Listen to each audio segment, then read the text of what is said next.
देखिए, मैं सफ़ीर था एक मुल्क में, जब मुझे कहा गया था कि जब इंटेलिजेंस ये आया था, सॉरी मैं इधर 1990 में इंटेलिजेंस था कि इजरायली एयरफोर्स के जेट्स इजराइल से उठेंगे और रेड सी जो है, रेड सी के ऊपर क्रॉस करेंगे at very low level, detect नहीं होंगे और जाके अमृतसर में लैंड करेंगे और उसके बाद रिफ्यूल करके कहूटा को बम करेंगे। ये तो उनका पक्का प्लान था। ये दूसरी बात है हमें कैसे पता चला और हमने क्या किया। तो ये जो फिर अभी भी हुआ दूसरी दफे, जियाउल हक का जब गया, जियाउल हक 19 जो भी था 80 जो भी, उसमें गया था इंडिया वो क्रिकेट देखने के लिए। वो तो क्रिकेट तो उसका बहाना था। वो तो राहुल गांधी को आंख में राहुल गांधी, संजय गांधी को नहीं, संजय गांधी नहीं कि राजीव गांधी को आंख में आंख मिला के कहा कि हमें पता है क्या कर रहे हो, हमें पता है क्या हो रहा है और मैं तुम्हें बताना चाहता हूं जैसे ये होगा तो हम तो आप पे बरस जाएंगे। जो है हमारे पास, जो भी हथियार है हमारे पास उसके साथ, और उस वक्त हमारे पास एक टेस्टेड वेपन था। तो इसलिए तो वो ब्रास टैक्स में ये हुआ था, तो इसलिए तो उन लोगों ने पीछे हटे। ये फिर करेंगे, ये आप अभी आके ये आपको ब्राइब करने की कोशिश करेंगे। मेरा तो ख्याल ये है कि वो $200 बिलियन देंगे, कहेंगे ये ले लो, छोड़ो यार, हम गारंटी करते हैं कोई तुम्हारे को आके नहीं लड़ेगा।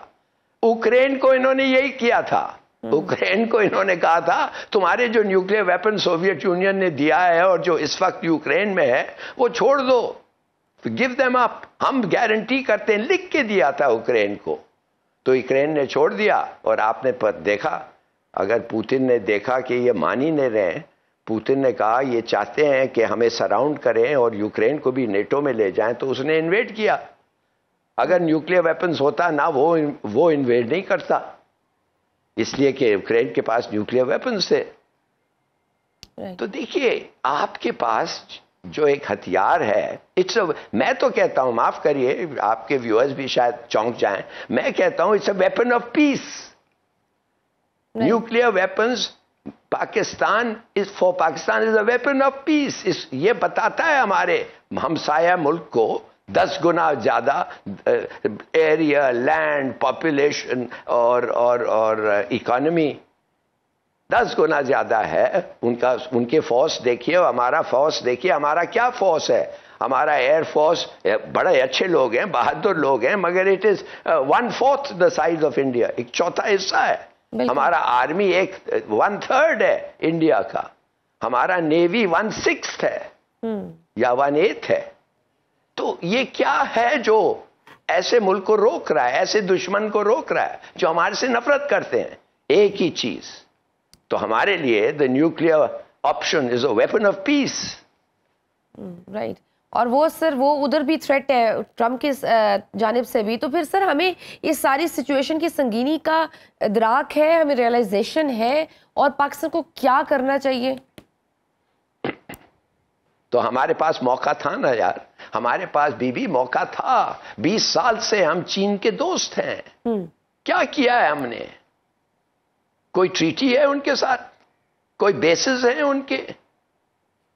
हमने तो उनसे बेनिफिट करना था इकोनॉमिकली, नहीं सिर्फ कर्जा लें जो हमने $70 बिलियन लिया है, नहीं सिर्फ कर्जा 40 बिलियन जो भी है, इसके लिए ज्यादा होता।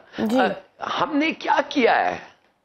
हमने, ठीक है उनसे हम वेपन्स खरीद रहे हैं, उनका शुक्र है कि वो हमें दे रहे हैं, वो हमारे दोस्त हैं, सिंसियर फ्रेंड है, मगर हम बहुत और चीजें करते हैं। नॉर्थ कोरिया कैसे बच गया आप मुझे बताएं? नॉर्थ कोरिया को आप 2 मिनट के लिए सोच सकते हैं कि ट्रंप के तरह आदमी वो नॉर्थ कोरिया प्रेसिडेंट के पीछे भाग रहा था? मिलो मेरे से, मिलो मेरे से, I love you, I love you, खत लिख रहे थे, लव लेटर्स लिख रहे थे, पता नहीं क्या कर रहा था। इसलिए कि उसके पास इस वक्त, नॉर्थ कोरिया के पास एक वेपन है जो लॉस एंजलिस को पहुंच सकती है। लॉस एंजलिस को टारगेट कर सकते हैं। It's a real threat. तो वो बात करेगा उनसे, वो पीस चाहता है उससे, उनसे। क्या है नॉर्थ कोरिया? लांडी का 2 लांडी इधर के, माने कराची का भी पॉपुलेशन नहीं है उसका। बिल्कुल सही। सो कहने की बात यह है कि हमने क्या तैयारी की है। हम बस अमेरिका अमेरिका अमेरिका अमेरिका करके हम ये हालत हो गई है अभी, जो who will come to our assistance. ठीक। ईरान को देखिए, उन्होंने अमेरिका ने कहा, अमेरिका नहीं माफ करिए, रूस ने, पुतिन ने स्टेटमेंट दिए 5-6 दिन पहले, कहा कि Iran is our ally, we will stand with Iran. जी। ये आपको सुना है कोई ऐसा स्टेटमेंट पाकिस्तान के लिए?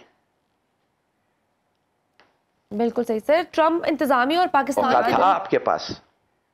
ठीक सर, ट्रंप इंतजामिया और पाकिस्तान के दरमियान भी पहला आला सतह राब्ता भी हुआ है। तो इसहाक डार और अमरीकी वजीर खारजा मार्को रूबियो की बात हुई, जिसमें अफगानिस्तान में अमरीकी असले के हवाले से गुफ्तगू हुई है। आपको लगता है अमरीका अफगानिस्तान से असला वापस लेने के लिए कोई बड़ा इकदाम करेगा?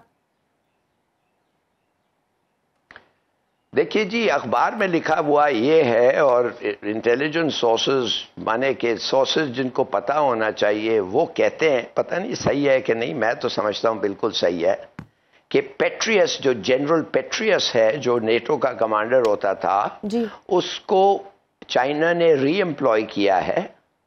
उन्होंने ऑलरेडी बागराम एयरबेस का रिक्वेस्ट किया है तालिबान को कि उनके हवाले कर दें, वो कहते हैं हमारा हक है। उधर उन्होंने 800 मरीन्स लेके रखे हैं, और अगर खुदा ना खास्ता वो उनके ख्याल में पाकिस्तान में कुछ ऐसी डेवलपमेंट हो कि ऐसा लगे कि एक्सट्रीमिस्ट आके हमारे बम के ऊपर कंट्रोल करें, तो फिर वो 800 मरीन्स को इस्तेमाल करेंगे हमारे न्यूक्लियर वेपन्स को इमोबलाइज करने के लिए। अच्छा, ये एक कहानी है। अब ये तालिबान ने तो उनको अमेरिका को तो वेलकम कर रहा है, अमेरिका से असिस्टेंस दे रहा है, डेवलपमेंट हो रही है, वो क्या कहते हैं उनके एरियाज में, और उन्होंने वेलकम किया है पेट्रियस को। और ज़ालिम खलीलजाद जो अमेरिकन का सफीर होता था वो भी गया है, प्रिजनर को रहा किया है। वो तो कहेंगे आ जाओ भाई, आके हमारा मुल्क डेवलप करो, आपके सैंक्शन वैक्शन भी अमेरिका आस्ते आस्ते खत्म करेगा। वो तो रिकग्नाइज भी करने का कुछ चक्कर हो रहा है, हमें खुश रख रहा है, कह रहा है कि तुम्हारे खिलाफ टेररिज्म हो रहे हैं, हम तुम्हें मदद करेंगे जी। वो तो कहते रहेगा ना कि तुम्हारे को हम मदद करेंगे। ठीक। तो देखिए, हमारे लोगों को सोचना चाहिए। मैं तो कहता हूं ऑलरेडी कि अमेरिका का ये गेम है, उन्होंने अनाउंस कर दिया है, मैंने खुद सुना है कि there are some countries, there are also some countries which should not be nuclear powers. जी बिल्कुल। और वो बात हम उनसे फिर निपटेंगे इन द फ्यूचर।